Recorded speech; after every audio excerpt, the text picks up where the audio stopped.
para empezar, quiero decirles que esta semana, como hemos venido hablando hoy, celebramos lo que es la Semana Santa, la pasión, la muerte y la resurrección de Cristo. Y de hecho es un hecho, valga la redundancia, es un hecho bien establecido, que Jesucristo fue ejecutado públicamente en Jerusalén en el siglo I después de Cristo, bajo Poncio Pilato, mediante crucifixión y con la participación del Sanedrín judío. Los relatos de historiadores no cristianos, como Flavio Josefo, historiador judío, Cornelio Tácito, historiador romano, Luciano de Samosata, historiador judío, y Maimónides, historiador judío también. Y de hecho, incluso el Sanedrín judío corroboran los relatos de los primeros testigos cristianos sobre estos importantes hechos históricos de la muerte de Jesucristo. Nadie niega que Jesús fue un personaje histórico que vivió y que murió en el primer siglo en Jerusalén, primer siglo después de Cristo. Pero cuando se habla de la resurrección como un hecho histórico, mucha gente lo niega.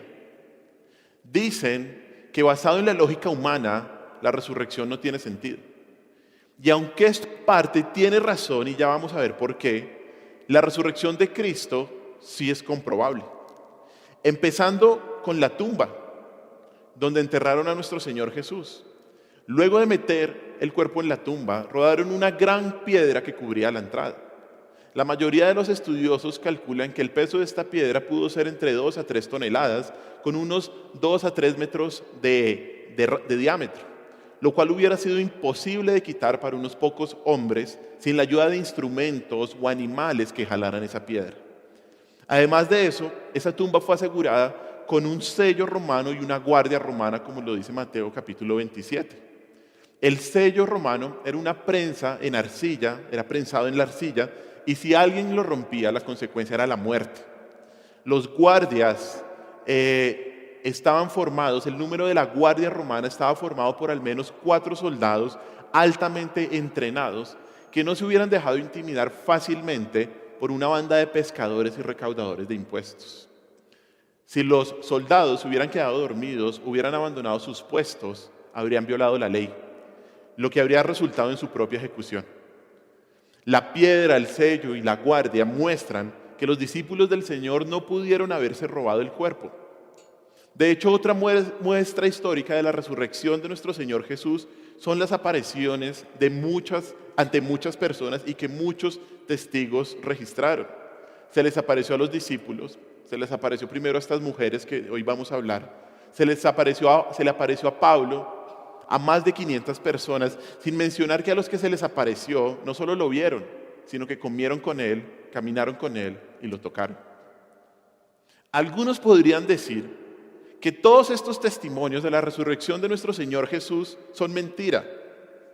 La razón, querían mantener las enseñanzas de Cristo o la leyenda del Señor Jesús.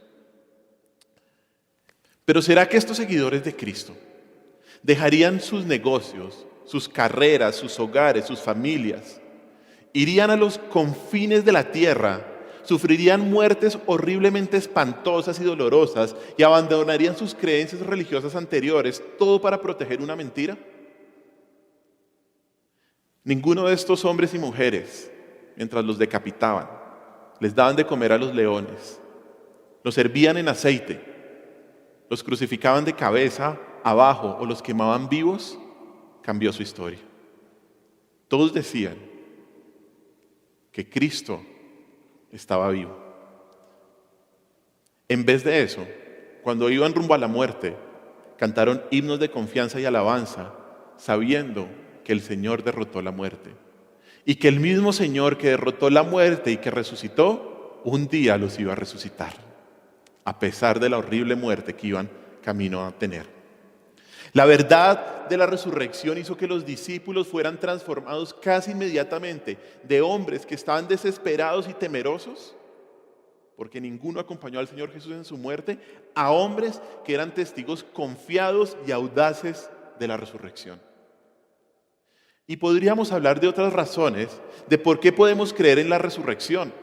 ¿Por qué podemos decir que es un hecho histórico comprobable? Pero el objetivo no es solo que afirmemos que la resurrección sí existió, sino sobre todo saber el impacto que debe producir en cada uno de nosotros.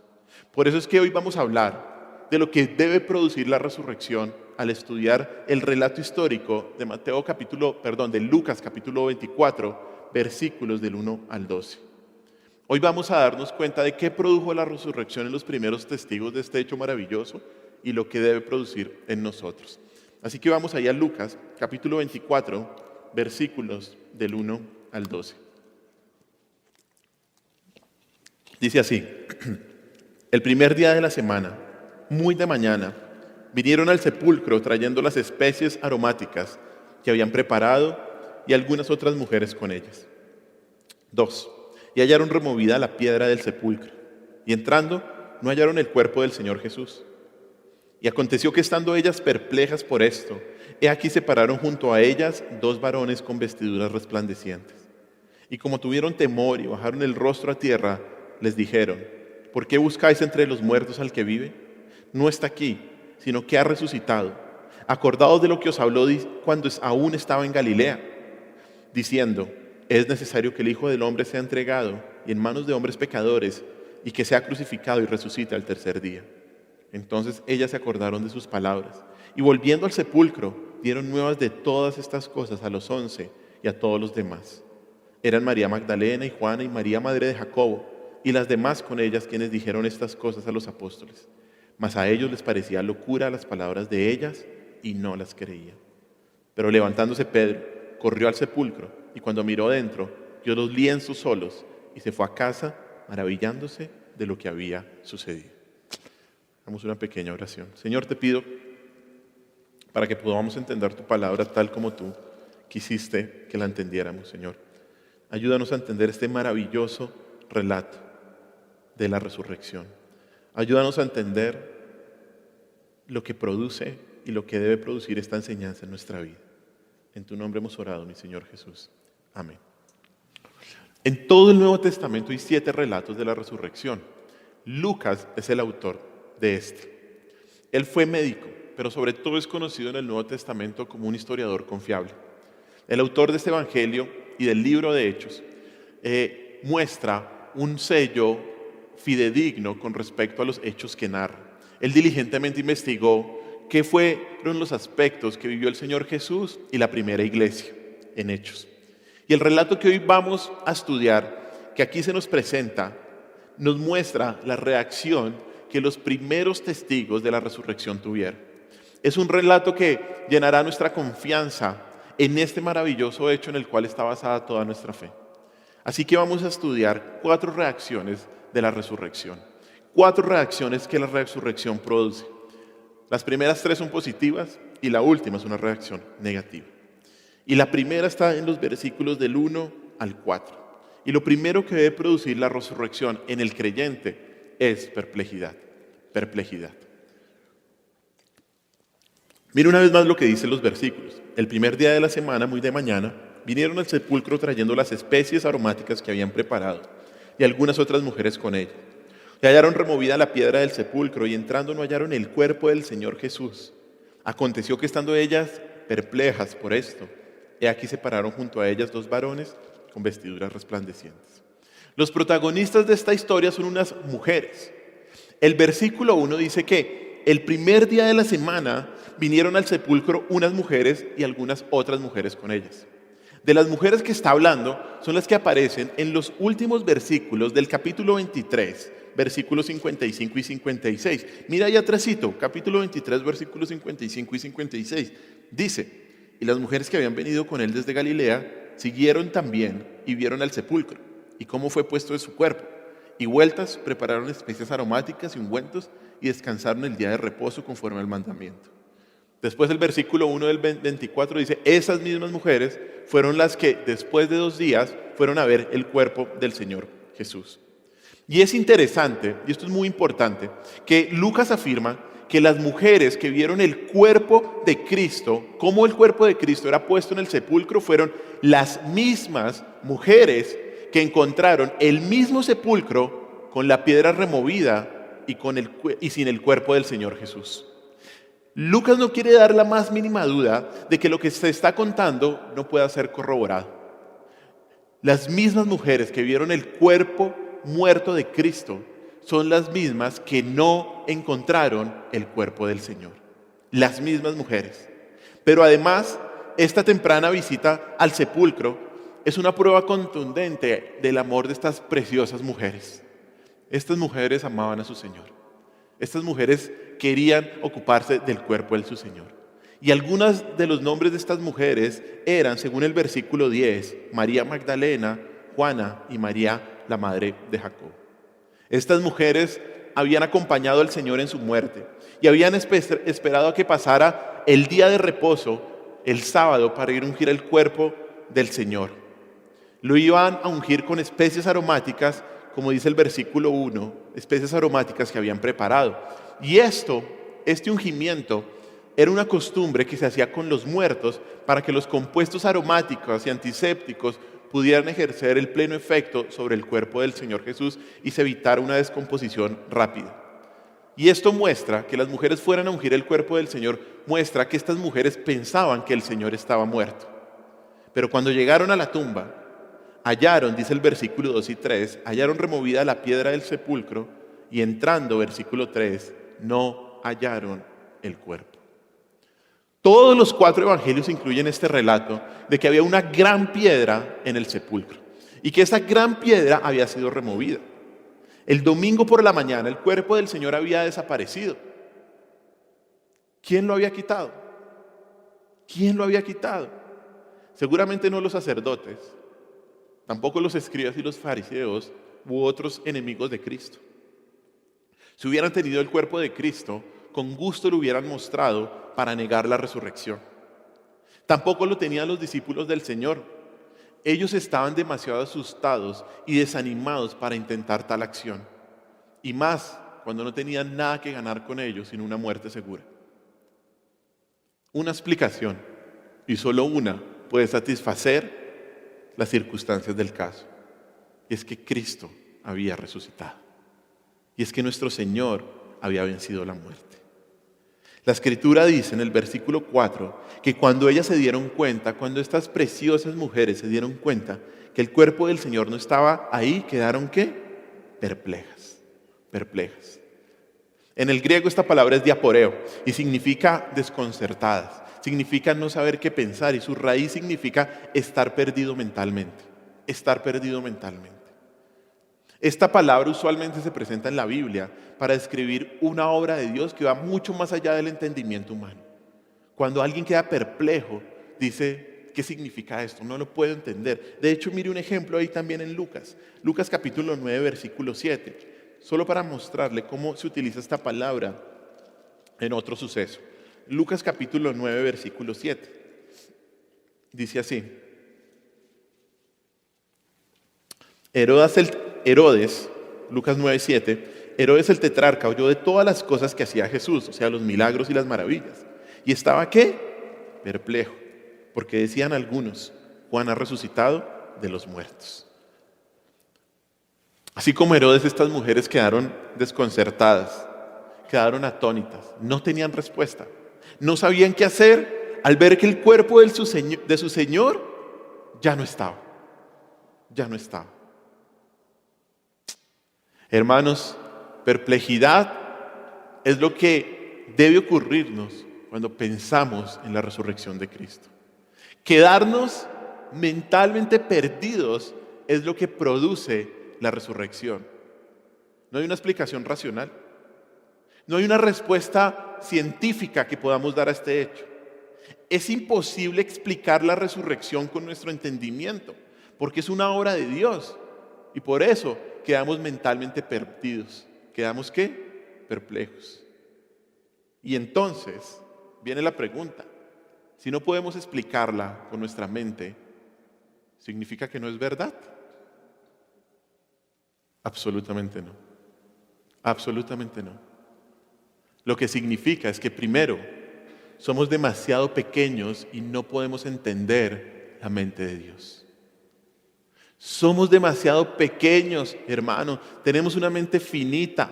Tenemos una mente limitada ante la mente todopoderosa, grandiosa y maravillosa de quien hizo los cielos y la tierra. Eso es lo que significa, somos demasiado pequeños y no podemos entender la mente de Dios. Pero lo segundo que significa esto, que no podemos explicarlos, es que no nos compete entender cómo obra Dios. No nos compete entender cómo obra de Dios. La resurrección fue un hecho que pasó y no nos corresponde entender, sino que creer y agradecer que Cristo resucitó. El hecho de no poder explicar la resurrección nos muestra una verdad más profunda y es tratar de entender cómo obra Dios. ¿Cómo obra Dios? ¿Cómo obra nuestro Señor? ¿Será que podemos entender cómo obra Dios? ¿Será que usted ha podido entender cómo obra nuestro Señor? Mire lo que dice Isaías, capítulo 55, versículos del 8 al 9.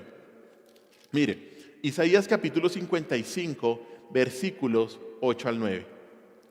Un versículo que a veces hemos entendido e interpretado equivocadamente. Isaías 55, del 8 al 9 dice así: porque mis pensamientos no son vuestros pensamientos, ni vuestros caminos mis caminos, dijo Jehová. ¿Cómo son más altos los cielos que la tierra, si son mis caminos más altos que vuestros caminos, y mis pensamientos más que vuestros pensamientos? Esto nos debería colocar en nuestro lugar. ¿Cómo piensa el Señor? Bueno, mire hacia arriba. Mire hacia arriba. Él piensa mucho más elevado que usted o que yo. Y eso es lo que busca mostrarnos, es que no entenderemos cómo obra Dios. Porque nuestra responsabilidad no es entender, sino creer en la verdad de la palabra de Dios. Pero de hecho hay otra pregunta que golpea nuestro ego de una forma mucho más dura. Y es esta, y es: ¿quién dijo que debemos entender a Dios? ¿Es que acaso, y escúcheme bien, debe Dios darnos explicación de cómo obra? ¿Es que será que podríamos preguntarle a Dios y decirle: Señor, no entiendo la resurrección, necesito que me expliques cómo tú obraste la resurrección? Necesito que vengas y me digas para que entonces en ese momento yo pueda creer en ti. ¿Será que Dios debe hacer eso? La respuesta es un enfático no. Mire, y escuche bien esto. La Escritura nunca, pero nunca presenta a Dios como alguien a quien se le debe entender. La Escritura presenta a Dios como alguien a quien se le debe creer y obedecer. A quien se le debe creer y obedecer. Así presenta la palabra de Dios al Creador. Querer saber cómo obra Dios o cuáles son los motivos para hacer algo es algo que a nosotros no nos corresponde, hermanos. Es algo que a nosotros no nos corresponde. Y este es un mal del ser humano cuando pasa algo que no logra entender en su mente o en sus categorías de pensamiento. Y entonces pensamos que como no entendemos, tenemos la justificación para pecar. Que como no entendemos, podemos hacer lo que Dios no quiere que hagamos. Que como no entendemos, entonces algunos dicen: estoy peleando con Dios. No, hermano, con el omnipotente nadie pelea. No. Querer saber cómo obra Dios o cuáles son sus motivos es algo que a nosotros no nos corresponde. No podemos entender la infinita, poderosa y sublime mente de Dios. Y esto es lo que nos enseña la resurrección. La perplejidad que debe producir la resurrección nos enseña que Dios obra soberanamente en el mundo y en nuestra vida. Si hoy estamos celebrando la resurrección, hoy debes pensar cómo Dios obra como quiere en tu vida, en tu vida.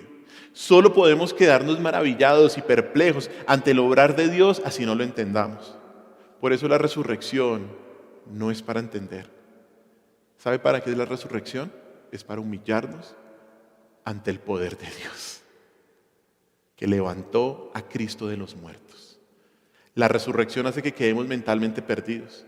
La resurrección hace que solo podemos mirar a nuestro Salvador, que murió y resucitó para nuestra salvación. ¿La vamos a entender? No. ¿Pero debemos creerla? Sí, sí. Esa es la primera reacción, perplejidad. Lo segundo que debe producir la reacción en un creyente es temor. Temor. Mire lo que dice el versículo 5 y la primera parte del versículo 6. Dice, y como tuvieron temor y bajaron el rostro a tierra, les dijeron, ¿por qué buscáis entre los muertos al que vive? No está aquí, sino que ha resucitado. Lo segundo que debe producir la resurrección en el creyente es temor. El versículo dice que estas mujeres tuvieron temor y bajaron su rostro a tierra. La palabra en el griego para temor es una palabra que se usa tanto para describir una actitud de reverencia y respeto hacia Dios como para señalar una actitud de miedo. Y esa actitud, de hecho, la encontramos con más detalle en el relato paralelo en Marcos, capítulo 16, versículos del 6 al 8, que eso fue parte de nuestra lectura bíblica. Mire lo que dice Marcos 16, del 6 al 8. Dice así, Marcos 16, del 6 al 8. Mas él les dijo, no os asustéis, buscáis a Jesús Nazareno, el que fue crucificado, ha resucitado, no está aquí. Mirad el lugar en donde le pusieron, pero id, decid a sus discípulos y a Pedro que él va delante de vosotros a Galilea, allí le veréis como os dijo. Y miren el 8, y ellas se fueron huyendo del sepulcro porque les había tomado ¿qué? Temblor y espanto. Ni decían nada a nadie porque tenían miedo. Estas mujeres estaban literalmente aterrorizadas. Y en el relato de Lucas se nos muestra que incluso inclinaron sus rostros al suelo, describiendo el miedo y el respeto de ese momento. Temor, susto, temblor, espanto fue lo que la resurrección les produjo. Ese no fue un sentimiento bonito o agradable. Fue todo lo contrario. Tanto que estaban, ¿qué? Temblando de miedo. Luego los ángeles le dicen en el versículo 5 al final, ¿por qué buscáis entre los muertos al que vive? Y el versículo 6, la primera frase, dice, no está aquí, ha resucitado. Ahí los ángeles estaban diciendo el que vive, el viviente. Y eso es testimonio claro de que Jesús estaba vivo. Pero ¿cuál fue la reacción que tuvieron estas mujeres inicialmente? Temor. Mire, el temor de Dios es un tema que poco se habla en la iglesia, muy poquito. O que se malentiende porque no nos gusta sentir miedo y porque creemos que Dios no debe producir miedo, ¿cierto? A veces hemos pensado que el temor de Dios es solo confianza, que es solo amor o que es solo respeto, pero el temor de Dios va mucho más allá, hermanos. Mire lo que dicen estos versículos en Salmos. Salmo 77. Salmo 77, versículo 16 al 18.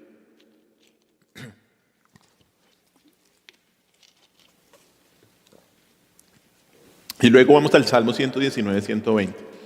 Salmo 77, dice así, te vieron las aguas, oh Dios, las aguas te vieron y temieron, los abismos también se estremecieron, las nubes echaron inundaciones de aguas, tronaron los cielos y discurrieron tus rayos, la voz de tu trueno estaba en el torbellino, tus relámpagos alumbraron el mundo, se estremeció y tembló la tierra. Eso es lo que le pasa a la creación ante el Creador. Temblor, espanto. Y mire el Salmo 119, mire más adelante, Salmo 119, versículo 120. Salmo 119, versículo 120. Y mire ante lo que tiembla el salmista. Dice, mi carne se ha estremecido por temor de ti y de tus juicios tengo miedo. Miedo. Tristemente, hoy en día vemos una actitud totalmente opuesta en muchos cristianos. De hecho, algunos cristianos piensan que Jesús cuando estuvo en la tierra era un ser pasivo, amable y manso, que caminaba por el mundo haciéndole bien a las personas y haciendo que las personas se sintieran bien. Pero en realidad cuando nuestro Señor Jesús estaba aquí en la tierra, la gente a menudo le temía. Era abrumador para la gente encontrarse cara a cara con el Dios vivo encarnado. De hecho, podría ser justo decir que cada vez que alguien se daba cuenta y estaba cara a cara con Jesús, entendía que Él era realmente Dios, la reacción normal era ¿qué? Temer. Incluso los discípulos tuvieron miedo cuando se enfrentaron directamente a la realidad de que Él era Dios. Mire este relato que debe ponernos a pensar. Marcos capítulo 4, versículos del 37 al 41. Marcos capítulo 4, del 37 al 41.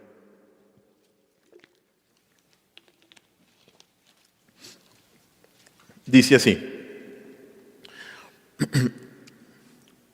Y estaba el Señor con sus discípulos pasando el mar de Galilea. Y dice así Marcos 4, 37 al 41. Pero se levantó una gran tempestad de viento y echaba las olas en la barca, de tal manera que ya se anegaba. Y él estaba en la popa, durmiendo sobre un cabezal. Y le despertaron y le dijeron: Maestro, ¿no tienes cuidado que perecemos? Y levantándose reprendió el viento y dijo al mar: Calla, enmudece. Y cesó el viento y se hizo grande bonanza.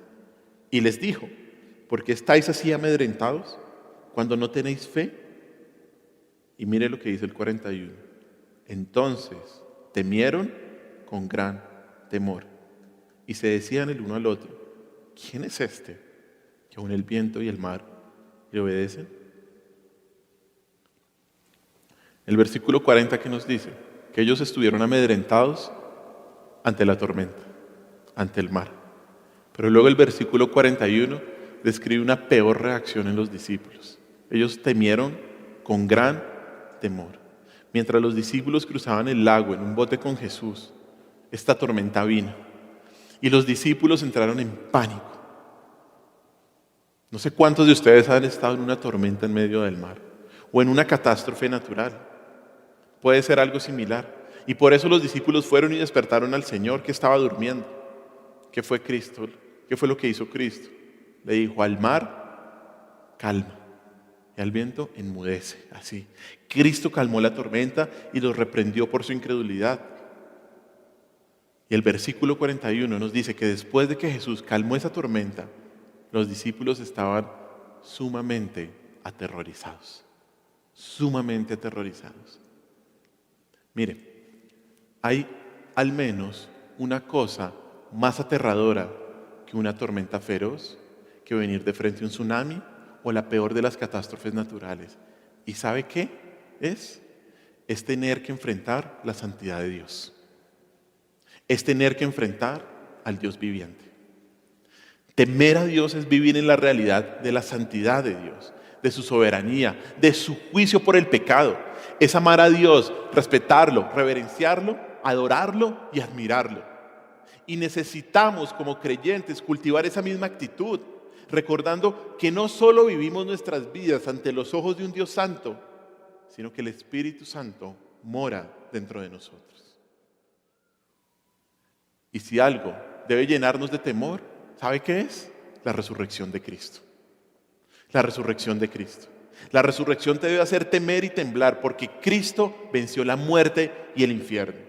La resurrección te debe hacer temer y temblar porque demostró el gran poder de Cristo levantándose de entre los muertos. La resurrección te debe hacer temer porque demostró la santidad y la divinidad de Cristo. La resurrección te debe hacer temer y temblar porque un día Dios juzgará a vivos y a muertos.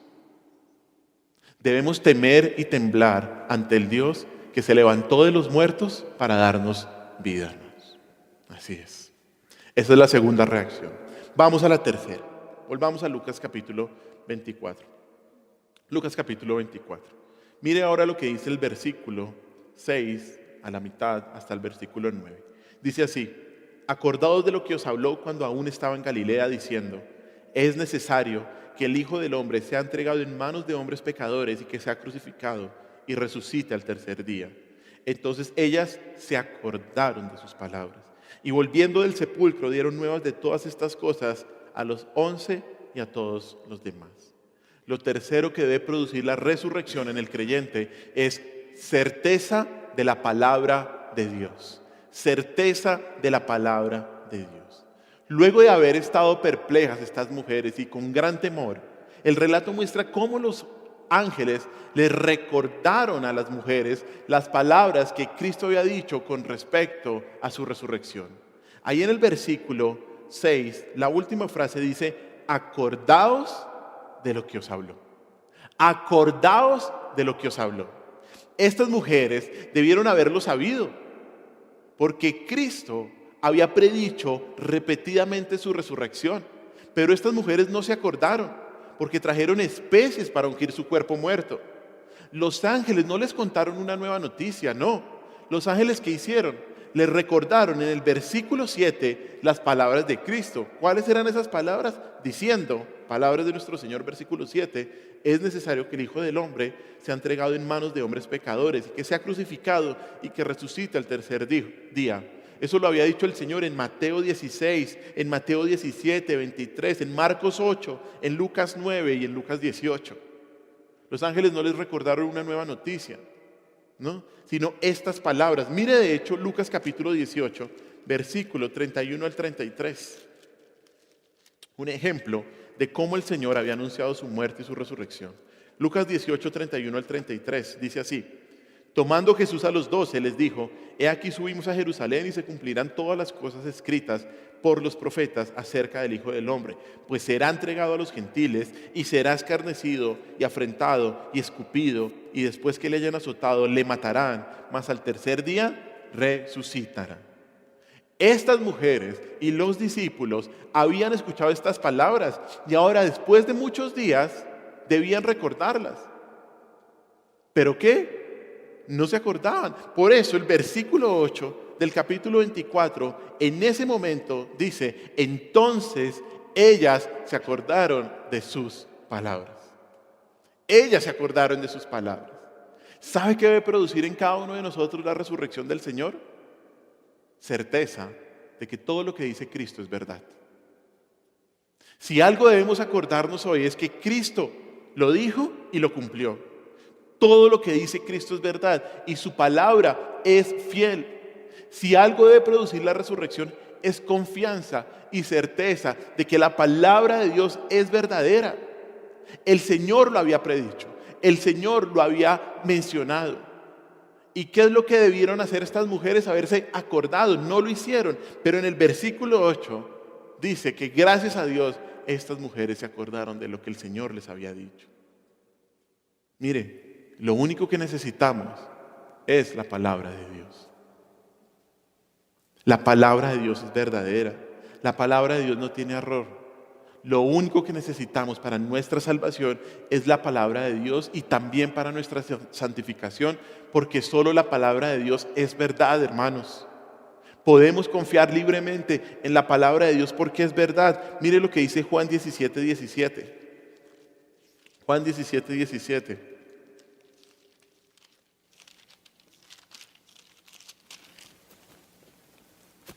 Dice: santifícalos en tu verdad, tu palabra es verdad. La palabra de Dios es verdad.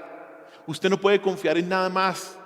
Usted no puede confiar ni en sentimientos, ni en sensaciones, ni en experiencias, ni en visiones, ni en nada de eso. No puede confiar ni siquiera en usted mismo, porque su naturaleza pecaminosa lo vive engañando todo el tiempo. Mire lo que dice Pablo en Gálatas capítulo 1, versículos del 6 al 9.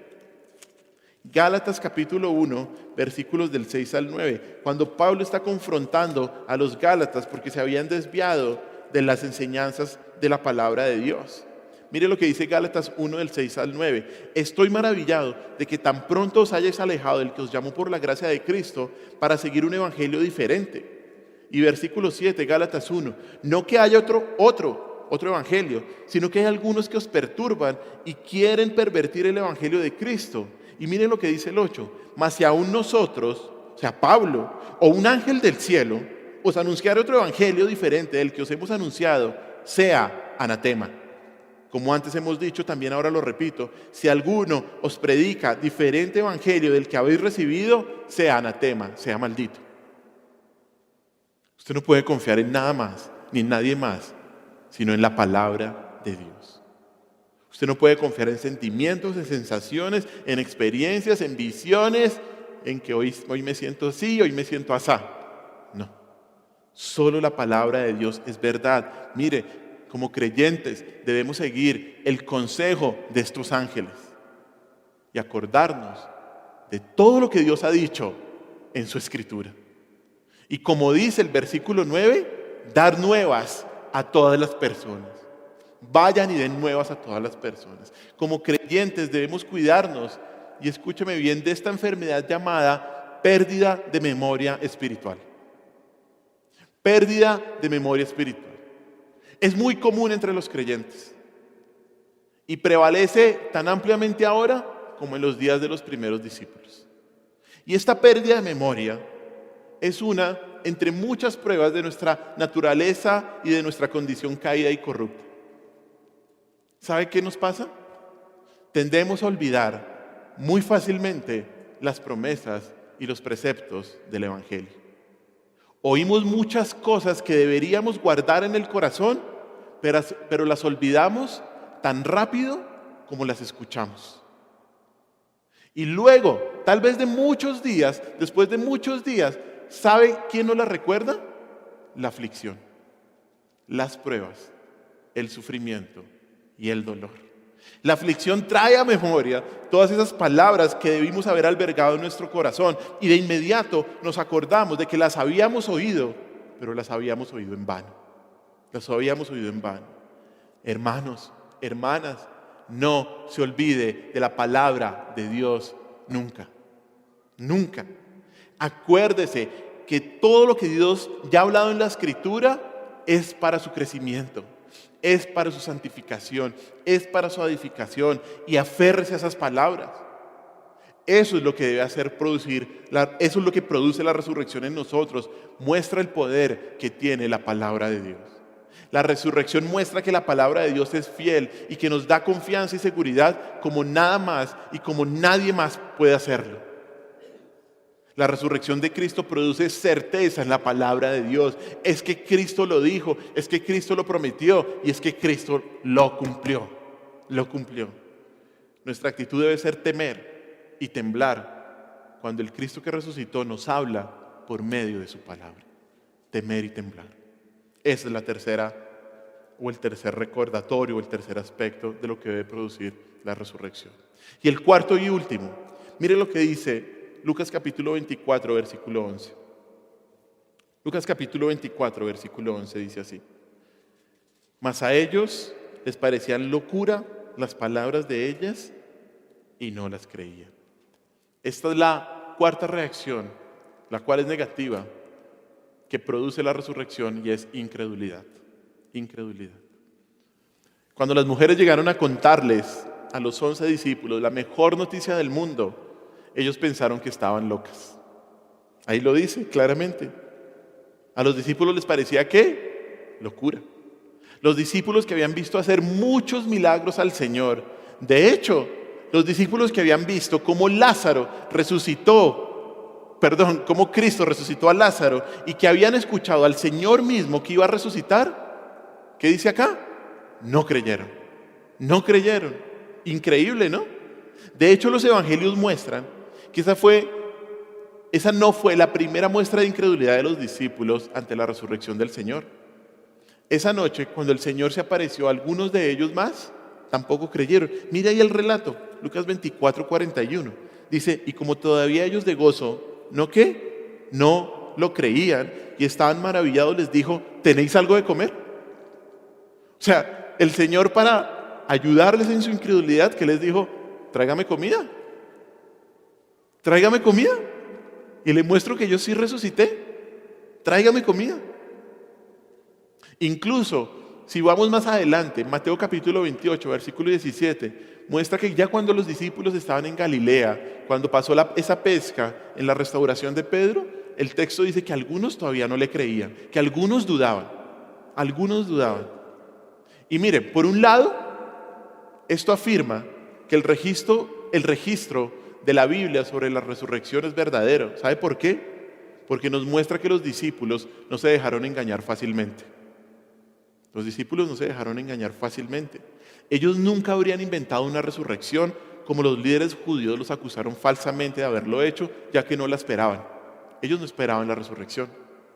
Cuando los testigos presenciales les informaron de la resurrección, ¿qué hicieron ellos? Se burlaron, no lo creyeron, lo negaron. Y no fue hasta que Jesús mismo se les apareció que finalmente aceptaron y creyeron que Él había resucitado. Luego los discípulos creen, pero ¿sabe cuál es el punto? Es que a no ser por la obra del Espíritu Santo, la resurrección produce incredulidad. Tal vez porque es un hecho, como lo mencionábamos, es un hecho inexplicable con la razón. Tal vez por eso. La resurrección que produce incredulidad. Y eso lo vemos hoy en día, ¿no? Tal vez usted ha estado en esta semana con algunas personas que dicen que es una linda historia, que es una bonita historia religiosa, que menos mal que por esa historia, burlonamente, incluso blasfemamente, dicen algunos, tenemos vacaciones. Sí, Cristo resucitó, es una bonita leyenda, es un lindo mito. Pero esto no es un mito. Esto no es una leyenda. Esto no solo es un hecho histórico comprobable. Esto sucedió. Esto pasó de verdad. Tristemente, a algunos esto produce incredulidad. Mire, tal vez como a los discípulos, a muchos de nosotros, la reacción inicial al pensar en la resurrección pudo ser incredulidad. Y esa es la reacción natural que vemos alrededor nuestro. Pero si tú eres un verdadero seguidor de Cristo, esta reacción tiene que cambiar de incredulidad a maravillarse con el poder de Dios. Esto fue lo que le pasó a Pedro. Mire lo que dice el versículo 12 de Lucas 24. Mire lo que dice Lucas 24. Pero levantándose Pedro, corrió al sepulcro y cuando miró dentro, vio los lienzos solos y se fue a casa maravillándose de lo que había sucedido. Maravillándose de lo que había sucedido. Los incrédulos creen que Cristo no resucitó, porque es algo que no se puede explicar con la razón. Los incrédulos de hecho van a tildar de locos, de tontos, de necios. Van a creerse superiormente intelectuales si una persona cree que Cristo resucitó, que vino de la muerte. Mire lo que dice 1 Corintios 1, del 18 al 23. 1 Corintios 1, del 18 al 23.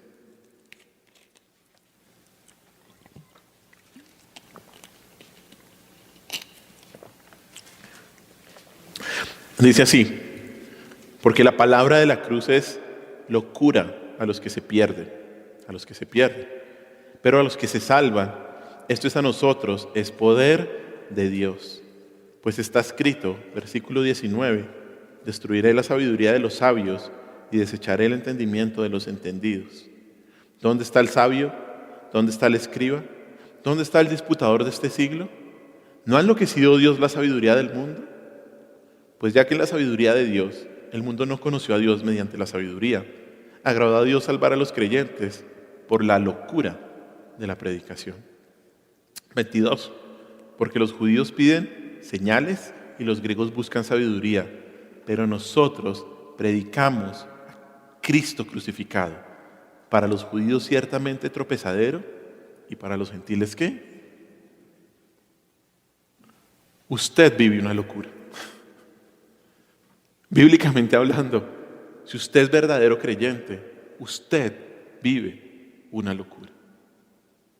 Porque a los ojos de este mundo, creer en un Cristo crucificado y que volvió a vivir de los muertos es una locura.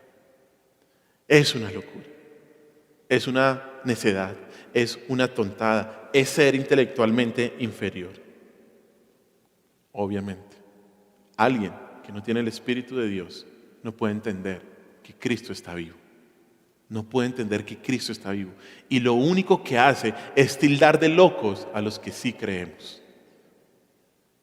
Y aunque no podemos explicar la resurrección, sí podemos saber con certeza que sucedió, no solo por lo que pasó con la piedra, los soldados, los discípulos temerosos, sino porque la resurrección, y escúcheme bien, de la resurrección dependía nuestra salvación. De la resurrección dependía nuestra salvación, hermanos. Mire lo que dice Romanos 4, 25, del 5 al 1. Romanos capítulo 4, 25, hasta el versículo 1. 2 versículos. El último del capítulo 4 y el primero del capítulo 5. Romanos 4, 25 dice así: el cual fue entregado por nuestras transgresiones, y escuche bien, resucitado para nuestra justificación. Justificados pues por la fe tenemos paz para con Dios por medio de nuestro Señor Jesucristo. ¿Qué dice este versículo? Dice que la única manera en la que usted pudo tener paz con Dios, la única manera en la que usted puede ser justificado delante de Dios y ya Dios no lo va a condenar a usted, fue por medio de la preciosa obra de la resurrección de Cristo. Fue resucitado Cristo para nuestra justificación. Cristo tenía que resucitar para que nosotros fuéramos justificados delante de Dios y así tener paz con Dios para no ser condenados. La resurrección tenía que ocurrir para que se cumpliera el plan de Dios. Y hermanos, Dios siempre cumple lo que Él quiere. Dios siempre cumple lo que Él quiere. Dios ideó este plan maravilloso, no para que el ser humano lo entendiera, no. No para que usted fuera saciado intelectualmente de razones para creer en las enseñanzas de Cristo, no. Dios ideó este plan para que el hombre lo creyera y tuviera la oportunidad de salvarse.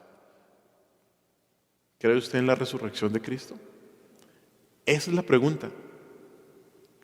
¿Cree que Dios levantó de los muertos a Cristo? Si usted no cree que Cristo resucitó, hoy tiene la oportunidad para arrepentirse de sus pecados, buscar el perdón de Dios y creer en ese Cristo resucitado que murió para darnos salvación. Esa es la grandeza de esta enseñanza bíblica. Que Cristo tuvo que morir en la cruz, resucitar al tercer día para nuestra justificación, para nuestra salvación. Mire, la resurrección junto con la crucifixión han sido los eventos más importantes de la historia de la humanidad. La resurrección es la clave de la fe cristiana. 1 Corintios 15:14 dice: si Cristo no resucitó, vana es nuestra fe. Si Cristo no resucitó, vana es nuestra predicación. Si Cristo no resucitó, vano es que estemos aquí. Pero como Cristo resucitó, nada es vano, todo vale. Todo vale para hacerlo para la gloria de Dios. La resurrección debe hacernos entender, debe hacernos comprender que debemos ser adoradores del Señor, que queden perplejos ante la obra de Cristo, con temor en el corazón, creyendo y obedeciendo firmemente la palabra y llenos de gozo, porque Cristo está vivo.